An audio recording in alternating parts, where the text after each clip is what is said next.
How to redeem a MetaQuest gift card. Hey guys, welcome back to the channel. If you want to redeem a MetaQuest gift card, make sure to follow these simple steps and you should be good to go. First of all, open the MetaQuest application or website and ensure you're signed in. Once you have signed in, you have to access the menu.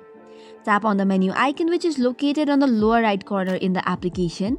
And after that, you can head over to settings option at the top of the menu. Now that you scroll down, you'll find Redeem Store Code option below the subscription section. Tap on it. Next up, you have to enter the gift card code. Input the code in the space provided and press the submit button once it has become activated. The credit will now be added into your account and you are free to use it for purchases. And this way, by following the simple steps, you have redeemed the MetaQuest gift card. That's all for today's video. For more such contents, do not forget to hit the like and subscribe button. Thank you and keep watching.